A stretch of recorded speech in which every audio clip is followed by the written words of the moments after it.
책을 읽다가 이런 글귀를 본 적이 있습니다. 하나님을 잃지 않는 한 패배는 없습니다.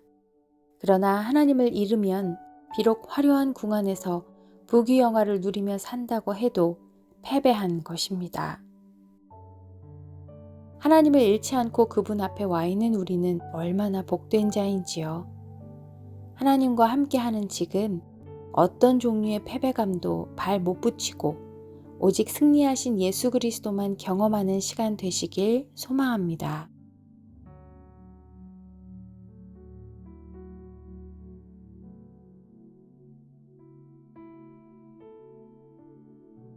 빌레몬서 1장 15절.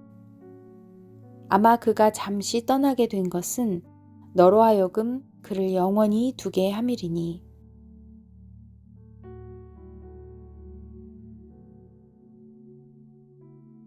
빌레몬서는 바울이 주인에게 피해를 끼치고 도망간 종 오네시모를 받아주기를 빌레몬에게 요청하는 개인적인 편지입니다.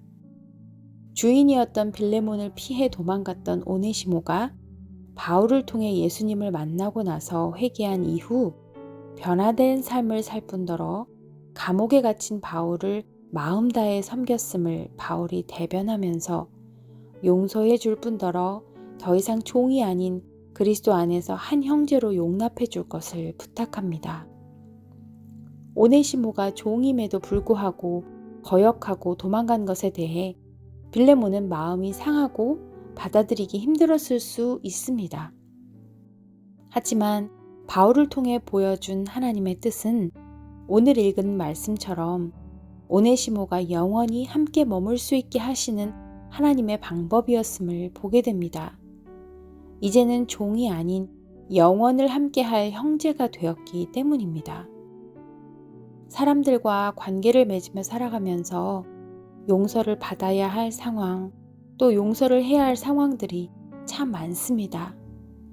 그리고 의외로 용서한다는 것이 쉽지 않을 때가 많습니다. 쉽게 용서하기에는 상처가 깊고 또 우리 마음에서는 고통을 겪지 않아야 하는 내가 그로 인해 고통받는 것 같은 억울함, 똑같이 느끼게 해주고 싶은 내면적 죄성 등등이 용서를 가로막습니다. 하지만 모든 일을 심판하시는 하나님의 더 크신 방법을 우리가 사용해 보면 어떨까요? 다윗은 자신을 배반하고 고통을 주는 이들을 품음으로 하나님이 어떻게 갚으셨는지를 시편 35편 11절에서 13절을 통해 고백하고 있습니다. 불의한 증인들이 일어나서 내가 알지 못하는 일로 내게 질문하며 내게 선을 악으로 갚아 나의 영혼을 외롭게 하나 나는 그들이 병들었을 때에 굵은 베옷을 입으며 금식하며 내 영혼을 괴롭게 하였더니 내 기도가 내 품으로 돌아왔도다. 오늘 용서해야 할 사람이 누구인지 가르쳐 주시기를 기도하겠습니다. 우리의 상한 마음 이상으로 아파하시며 위로하시는 하나님의 손길을 경험하게 해주시도록, 그리고 조금은 더 용기를 내어 그들을 축복하는 기도를 이 시간 함께 드리겠습니다.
이 땅에 소망이 있다면 그것은 예수 그리스도의 이름을 둔 교회일 것입니다.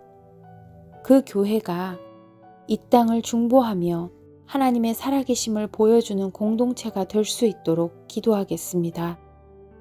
거룩함과 사랑을 마지막 때까지 지켜내는 공동체가 되도록, 그리고 하나님의 마음을 이 땅에 풀어내는 공동체가 될 수 있도록 교회를 위해 기도하겠습니다.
교회를 사랑하시는 주님, 교회가 예수 그리스도의 신부로 주를 향한 사랑과 그 순결함을 잃지 않도록 지켜주옵소서. 종교적인 습관이 아닌 날마다 성장하는 생명력으로 가득하게 하시고, 성소에서 늘상 꺼지지 않게 켜두었던 등잔처럼 꺼지지 않는 빛으로 세상 가운데 존재하게 하옵소서. 지금은 성령께서 생각나게 하시는 대로 각 개인의 기도 제목을 가지고 하나님께 구하는 시간을 갖겠습니다. 우리가 일하는 일터를 위해 기도하시고, 우리가 중보해야 할 생각나는 사람들이 있다면 기도하겠습니다. 마음에 걸리는 문제들이 있다면 주님께 질문하면서 성령님과 교제하는 시간 되시길 바랍니다.